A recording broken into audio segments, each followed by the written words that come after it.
පරිසරය සම්බන්ධයෙන් බොහෝ සෙයින් ප්‍රශ්න තිබෙනවා. අප මෙවැනි සාකච්ඡාවල ඒ පරිසරය ආරක්ෂා කළ යුතු පිළිවෙත පිළිබඳ කතා බහ කරනවා. ඒ වගේම පරිසරය ආරක්ෂා කරන විවිධ සංවිධාන බිහි වෙලා තිබෙනවා. දැන් අපි කිව්වොත් වර්තමාන වෙනකොට මේ ප්ලාස්ටික් නිසා පරිසරයට වෙන හානිය, ප්ලාස්ටික් පරිසරයට මුදා හැරීමෙන් වෙන හානිය පිළිබඳවත් කතා බහ වෙනවා. එහෙම කතා බහ වෙන සංවිධානයක් හැටියට zero plastic ජාතික සංවිධානය අපිට හඳුන්වා දෙන්න පුළුවන්. ඔවුන් මේ ප්ලාස්ටික් වලින් තොර පරිසරයක් වෙනුවෙන් ජාතික කර්තව්‍යයක් කරන්න සැලසුම් කරලා තියෙන ඒ කටයුතු කරමින් සිටින සංවිධානයක්. ඒ සංවිධානයේ විශ්වවිද්‍යාල සම්බන්ධී කාර්යවලයක් කරන නදීෂ සේනාරත්න අපිත් එක්ක ඉන්නවා. අයිබෝන් නදීෂ ඔබට. අයිබෝන්. නදීෂ අපි මූලික වශයෙන් ලැබිච්ච කාලය තුල අපි දැන් ඔබලා කරන මේ ව්‍යාපාරයේ ව්‍යායාමී තමත් යහපත් දෙයක්. විශ්වවිද්‍යාල පරපුර හැටියට අද විශ්වවිද්‍යාල වලින් අහන්න දකින්න ලැබෙන්නේ ඒතරම් යහපත් දේවල් නෙමෙයි. අපි දන්නවා ශිෂ්‍යයෙක් මිය ගියා නවක වදේ නිසා. හැබැයි ඒ වගේ ශිෂ්‍යුන් අතරතුර ඒ වගේ වර්ගිමුණ ශිෂ්‍යුන් අතරතුර මේ වගේ ජාතික ව්‍යාපාර වලට නායකත්ව දෙන ඔබ වැනි අය අපි අගය කරනවා. නදීෂ ඔබ zero plastic සංවිධානය තුළ කරන්න යන දේ පිළිබඳ මූලික වශයෙන් අපිට හැඳින්වීමක් කරා.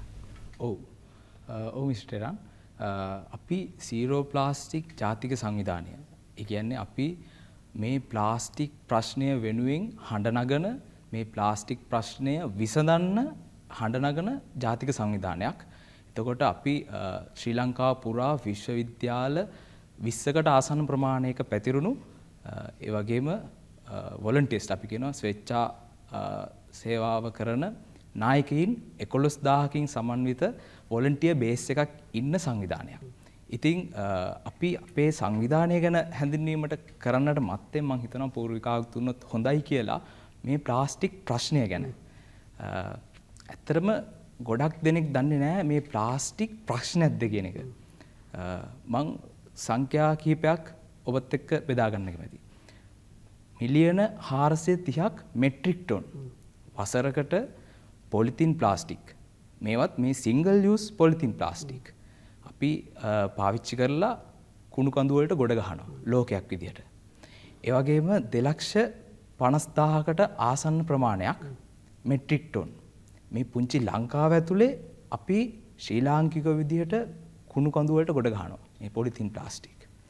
නමුත් ඔබ දන්නවද මිස්ටර් රාන් අපි ලෝකයක් විදියට ප්‍රතිචක්‍රීකරණය කරන්නේ මේ ප්ලාස්ටික් කන්දෙන් 9% වගේ පුංචි ප්‍රතිශතයක් විතරයි. අපි ලංකාවට ආපුවම ඒක 4%ක අගයක් දක්වා පුංචි වෙනවා. 4%ක්.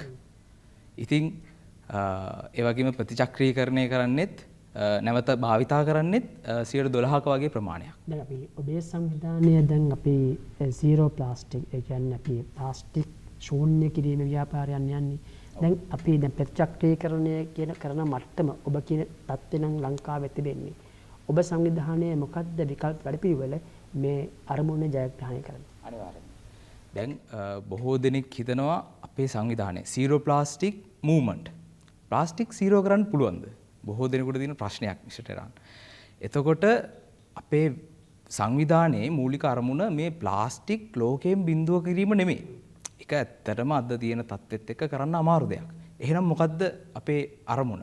අපේ අරමුණ zero plastic to nature. අපි පරිසරයට බැහැර කරන මේ single use plastic කියන එක බිඳුව කිරීම. එහෙම නැත්නම් අවම කිරීම තමයි සංවිධානයක් විදියට අපේ මූලිකම අරමුණ. දැන් ඒ අරමුණ කරා යන්න මොන වගේ සැලසුම් සහගත වැඩපිළිවෙලක්ද ක්‍රියාත්මක වන්නේ? ඔව් අනිවාර්යයෙන්ම. දැන් ඔය කියන ප්ලාස්ටික් ප්‍රශ්නය අපි ප්ලාස්ටික් දැන් මෙහෙම ගොඩ වෙලා තියෙනවා කිව්වට කෙනෙක්ට හිතෙන්න පුළුවන් ඉතින් ගොඩ වෙලා තිබුණාට මොකද අපිට ප්‍රශ්නයක්ද? ඒක අපිට ප්‍රශ්නයක් වෙන්නේ මෙහෙමයි. අපි මිනිස්සු කියන්නේ අපි සත්ව කොට්ටාසයක්. එතකොට මේ ප්ලාස්ටික් කියන එක දි รา පත් වෙන්නේ නැහැ. ඒ කියන්නේ බයෝඩිග්‍රේඩ් වෙන්නේ නැහැ. ඒක වෙන්නේ එක්ක කෙමිකල් ඩිග්‍රේඩ් නැත්නම් මෙකැනිකල් ඩිග්‍රේඩ්.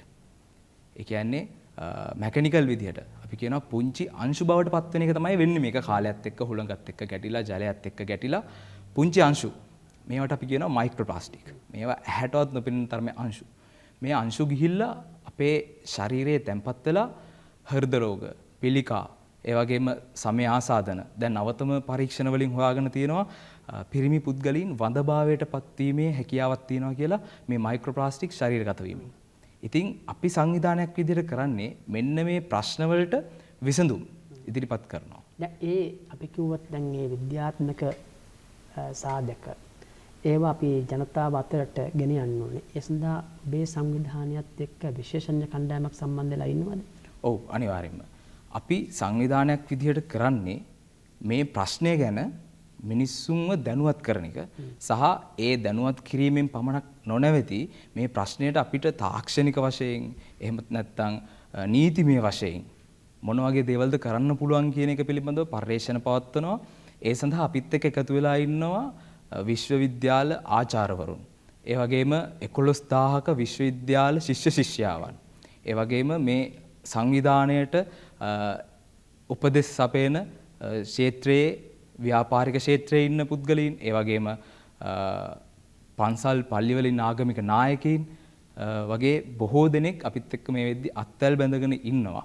අපි දැනුවත් කිරීමේ වැඩසටහන්, ඒ වගේම පිරිසිදු කිරීමේ වැඩසටහන්, පර්යේෂණ, ඒ වගේම ට්‍රේනින් ප්‍රෝග්‍රෑම්ස්, පුහුණු කිරීමේ කඳවුරු වගේම අපි ඒ අතරම කරගෙන යන දෙයක් තමයි මේ තාරුණ්‍ය සවි බල ගැනීම. ඇත්තද අපි කිව්වොත් අර ප්ලාස්ටික් පරිසරයට මුදා හැරීම බිඳුව කිරීම අරමුණ.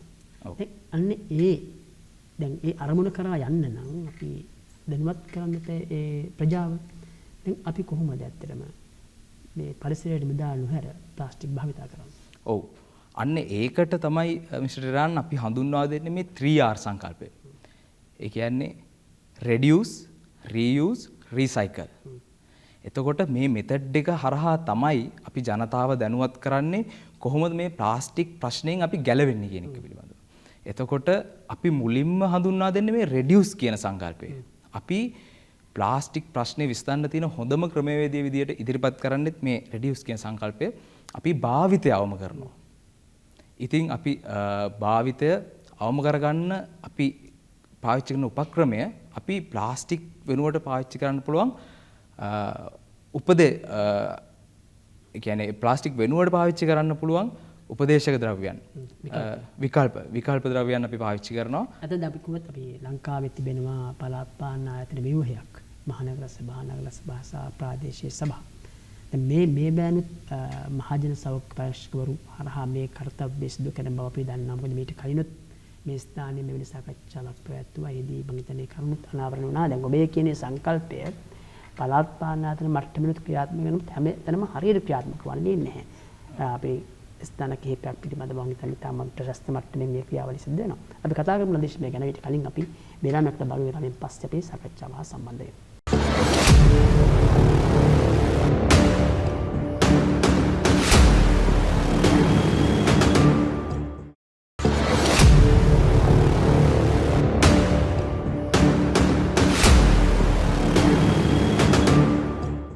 අපි නදේශ සේනාරත්නත් එක්ක මේ සාකච්ඡා කරන්නේ zero plastic සංවිධානයේ විශ්වවිද්‍යාල සම්බන්ධීකාරකවරයෙක් හැටියට ඔබ ක්‍රියා කරන්නේ.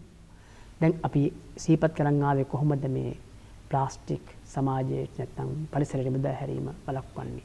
කාරණා තුනක් සංකල්ප. මම හිතනවා මේක අපි කොතරම් කතා කළත් ඒක ප්‍රශ්නයක් වෙන්නේ නැහැ. ජනතාව දැනුමක් දීම වඩා බලවත් කිරීම තමයි වැදගත් වෙන නිසා ඔබට අවස්ථාවක් තිබෙනවා දැන්. ඔව්. මේ reduce, reuse, recycle කියන ක්‍රමවේදය තමයි ලෝකීය පිළිගත් ක්‍රමවේදය මේ ප්ලාස්ටික් ප්‍රශ්නයෙන් ගැලවෙන්න. ඉතින් අපි කලින් සඳහන් කරා වගේ අපි දැනුවත් කිරීමේ වැඩසටහන් මගින්, ඒ වගේම මේ ට්‍රේනින් ප්‍රෝග්‍රෑම්ස්, පුහුණු කඳවුරු මගින්, ඒ වගේම මේ ක්ලීන් අප් ඩ්‍රයිව්ස්, ඒ කියන්නේ පිරිසිදු කිරීමේ වැඩසටහන්. දැන් මේ වැඩසටහන් වලට නදීශ අපි කිව්වොත් ඔබලා පිරිසිදු කිරීමේ වැඩසටහනක් කරනවා යම් ප්‍රදේශයක. ඒකට කොහොමද මේ ප්‍රජාව සහභාගී වන්නේ? ඒ වගේම ඔබලා දැනුවත් කිරීමේ ව්‍යාපාරයක් කරනවා, වැඩමුළුවක් පවත්වනවා. ඒකට කොහොමද සහභාගී වන්නේ කියලා කෙනෙක් ඇහුවොත් අපිට ඒ ප්‍රවේශය ලබා දෙන්නේ කොහොමද? ඔව්. අපි සඳහන් කරා අපිත් එක්ක විශ්වවිද්‍යාල 16ක් 20කට ආසන්න ප්‍රමාණයක් තවත් එන්න බලාගෙනත් ඉන්නවා විශ්වවිද්‍යාල. රාජ්‍ය වගේම පෞද්ගලික අංශයේ විශ්වවිද්‍යාල. එතකොට ඒවත් එක්ක බැඳුණු වොලන්ටියර්ස්ලා, ස්වේච්ඡා සේවකයන් 11000ක ප්‍රමාණයක් අපිත් එක්ක අල්පතල් බැඳගෙන ඉන්නවා. ඉතින් අපි කරන්නේ ජාතික සංවිධානයේ විදිහට වගේම ඔය හැම විශ්වවිද්‍යාලයකම අනුසංවිධාන පිහිටවල තියෙනවා. ඉතින් ඒවා මගින් විවිධ වූ වැඩසටහන් 1000කට අධික ප්‍රමාණයක් වසරකට අපි සංවිධානය කරනවා.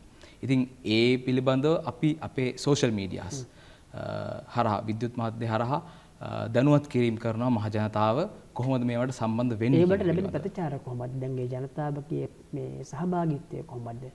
ඔව් ජනතාව ඇත්තටම දැඩි කැමැත්තක් දක්වනවා මේවට සහභාගී වෙන්න. මොකද අපි මේ දැනුවත් කිරීමෙන් පමණක් නවතින්නේ නැහැ. අපි ඒ අතර කරනවා මේ SMEs සුළු හා මධ්‍ය පරිමාණ ව්‍යාපාරිකයා නගා සිටවන්න. මේ ප්ලාස්ටික් වෙනුවට භාවිතා කරන්න පුළුවන් ආදේශක ද්‍රව්‍ය නිෂ්පාදනය කරන රටට දැයට වැඩදායි මේ සුළු හා මධ්‍ය පරිමාණික ව්‍යාපාරිකයව නගා සිටවන්න අවශ්‍ය ඒ ප්‍රමෝෂන් එක අපි සංවිධානයක් විදිහට දෙනවා. ඔවුන් එක්ක වැඩ කරනවා. ඉතින් ජනතාව ඇත්තටම කැමැත්තක් දක්වනවා අපිත් එක්ක වැඩ කරන්න. මොකද අපි අර මදින් මම ප්‍රශ්නයක් මතු කරේ ස්ථාව බේ අර මේ 3R සංකල්පයේ පැහැදිලි කරන දරුවෝ අපි භාවිතාවම කිරීම කතා කළා. එතනින් පස්සේ අපි නැවත භාවිතා කිරීම සහ අනිත් කාරණා මතක් කරමු. ඊළඟ කාරණාව reuse. reuse කියන්නේ අපි නැවත නැවත භාවිතා කිරීම. ඉතින් අපි කොහොමද මේ නැවත නැවත භාවිතා කිරීම කරන්නේ? දැන් අපි ගත්තොත් අපිට අපි පෙට් බොටල්ස් කියලා කියන්නේ. ඒ කියන්නේ ප්ලාස්ටික් බෝතල්, වතුර බෝතල් අපි එක්වරක් පාවිච්චි කරා ඒක ඉවත දැම්මා. අපිට ඒක නිර්දේශ කරලාම තියෙනවා මේ නිෂ්පාදකයෝ එක්වරකට වඩා පාවිච්චි කරන්න එපා කියලා. අපිට ඒක නැවත නැවත පාවිච්චි කරන්න බෑ. නමුත් තවත් එක් වර්ගයක් තියෙනවා අපිට නැවත නැවත පාවිච්චි කළ හැකි ප්ලාස්ටික් බෝතල්.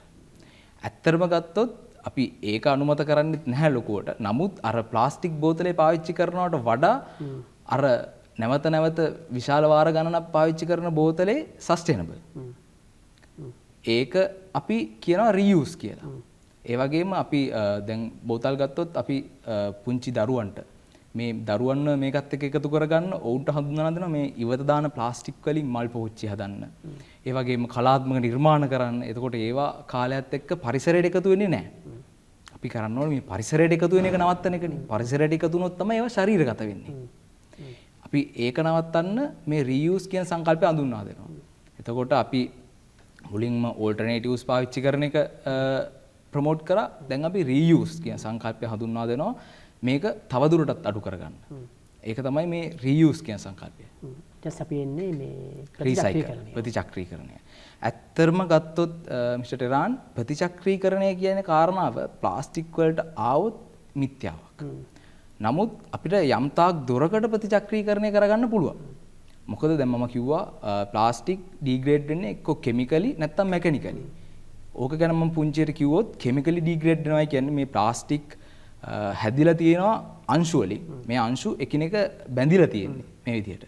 එතකොට මේ කාලයත් එක්ක මේ කෙමිකල් බොන්ඩ් එක ගැලවෙනවා. එතකොට ඒත් අර ශුද්ධ ප්ලාස්ටික් අංශු බවට තමයි පත් වෙන්නේ. මෙකැනිකල් ඩීග්‍රේඩේෂන් එක කියන්නේ දැන් මේ ප්ලාස්ටික් මුහුදට යනවා, හුළඟට ගැටෙනවා, ගල් වල හැප්පෙනවා. අපි දැන් කොස්සෙන් ගෙදර අතු ගාද්දී ප්ලාස්ටික් කොස්ස ගෙවෙනවා. මේවා ෆිසිකලි වැදිලා, ඒ කියන්නේ ස්පර්ශ වෙලා මේවා පුංචි අංශු බවට පත් වෙනවා. මේවා අපි ආග්‍රහණය කරනවා. අපි ජලයත් එක්ක පානය කරනවා. ඒ වගේම මේවා මාළු ආහාරයට ගන්නවා. ඒ මාළු අපි කනවා. සත්තු ඩිරෙක්ට්ම ප්ලාස්ටික් කනවා කුණු කඳු වලින්. එතකොට ඒක තමයි මේ ඩීග්‍රේෂන් එකේ කතාව. අපි කිව්වොත් අපි සමහර ලාවට ව්‍යාපාරික අවස්ථා පවා මතු කරනවා. දැන් පළාත් පාලන ආයතන වලින් කියනවා ප්ලාස්ටික් ඉවත් කරන ප්ලාස්ටික් එකතු කරන්න. එකතු කරලා විකුණන්න. ඒතර ප්ලාස්ටික් බෝතලේ පිටින් ගත්තොත් ගාන අඩුයි. මෝඩිය වෙන් කළ දුන්නත් මෝඩි වෙනම ගන්න පුළුවන් ආදී වශයෙන් නම් ස්වයංරැකියා අවස්ථා වගේ මතු කරන. වැදගත්ම දේ තමයි ප්ලාස්ටික් භාවිතය අවම කිරීම. මේ R3R සංකල්පය තුළ තියෙන. දැන් අපි ප්ලාස්ටික් භාවිතය අවම කරනවා නම් නදීෂ අපි දැන් ප්ලාස්ටික් භාජන භාවිතා කරනවා, බෝතල් භාවිතා කරනවා, වෙන බහාලුම් භාවිතා කරනවා. දැන් ඒවා සමාජයේ නැත්නම් ජනතාවගේ අවශ්‍යතාවයක් හින්දානේ මේවා නිෂ්පාදනය වෙලා තිබෙන්නේ. හැබැයි දැන් අපිට ඒකෙන් බැහැර වෙන්න නම් ඒ ප්ලාස්ටික් භාජන වලින් බෝතල් වලින් කරපු දේවල් විකල්පයක් එන්න ඕනේ. ඒ විකල්ප හඳුන්වා දීමේ ප්‍රවණතාවය ගැන මොකක්ද හිතන්නේ ඔබට? ඔව්. ඇත්තටම ගත්තොත් මිස්ටර් ටෙරාන් විකල්ප භාවිතය අමුතුවෙන් හඳුන්වා දෙන්න ඕන જાතියක් නෙමෙයි ශ්‍රී ලාංකිකයෝ කියන්නේ. අපේ පරණ ගෙදර ගත්තොත් අපිට තිබ්බේ කොහු කොස්සක්. අපිට තිබ්බේ ලී කටින් බෝඩ් එකක්. අපි පාවිච්චි කරේ මැටි කලයක්. එහෙමත් නැත්නම් බුරුලෙත්තුවක්. ඉතින් අපිට ඒක අමුතුවෙන් හඳුන්වා දිය යුතු දෙයක් නෙමෙයි. අපි පාවිච්චි කරේ මැටි කැටයක්. නමුත් දැන් මේ හැමදේම කොස්සේ ඉදලේ ඉඳන් ඉරටු ඉදල වෙනකොට දැන් කට්ටිය ප්ලාස්ටික් ඉදල පාවිච්චි කරන්න පටන් අරන්. ඒ කියන්නේ අපි අර අඩු මුදලක් දීලා ලෙඩ ගොඩක් ගන්න එක තමයි ඇත්තටම කරන්නේ. අපි කතා කරමු නදීෂ්මේ ගැන. ඊට කලින් අපි බේරාමැක්ට බලු විරාමයෙන් පස්සේ අපි සාකච්ඡාව හා සම්බන්ධ වෙමු.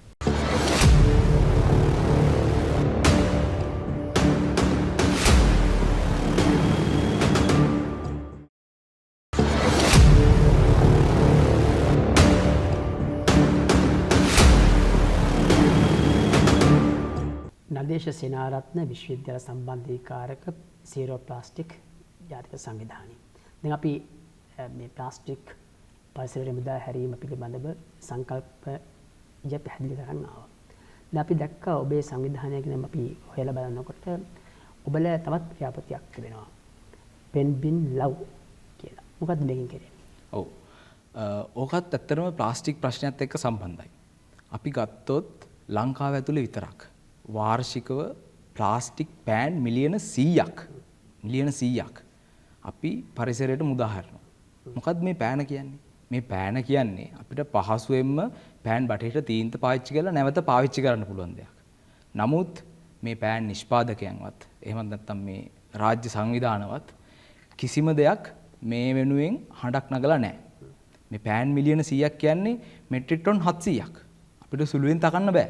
අපිට කෙනෙක්ට හිතන්න පුළුවන් පෑන කියන්නේ පොඩි දෙයක්. නමුත් ඕක එකතු වෙලා අවසරක් අන්තිමට වෙද්දී මෙට්‍රික් ටන් 700ක්. අපි පරිසරයට නිකරුණේ බැහැර කරනවා. ශ්‍රී ලංකාවේ. ඉතින් ওই ප්‍රශ්නේ අපි සිරෝ ප්ලාස්ටික් සංවිධානය විදිහට හඳුනගෙන අපි හොයලා බැලුවා මේ ප්‍රශ්නයට විසඳුම් හොයපු ව්‍යාපාරිකයෝ එහෙමත් නැත්නම් ව්‍යවසායකයෝ ඇත්තම කිව්වොත් සුළු ව්‍යවසායකයෝ ඉන්නවාද කියලා. එහෙම හොයද්දී අපිට හම්බෙච්ච පුද්ගලෙක් හිටියා. ඔහු තමයි චතුර සම්පත්. ඔහු දෙනියායේ තමන්ගේ ස්වශක්තියෙන් නැගී සිටපු තරුණයෙක්. ඔහු කරන්නේ මේ මැරුණු පෑනට පණක් දෙමු කියන සංකල්පයටදී. මේ මැරිච්ච පෑනට පණ දෙන්න ගමේ කොල්ලෙක් තමන්ගේ අවට ඉන්න කාන්තාවන් කීප දෙනෙකුත් එකතු කරගෙන ඔහු මේ පෑන් එකතු කරලා මේ බටේට තීන්ත පුරවලා හරි අඩක මුදලට නිෂ්පාදන වියදමින් හරි අඩක මුදලට නැවත විකුණනවා සහ දුප්පත් පාසල් වලට පරිත්‍යාග කිරීම සිදු කරනවා.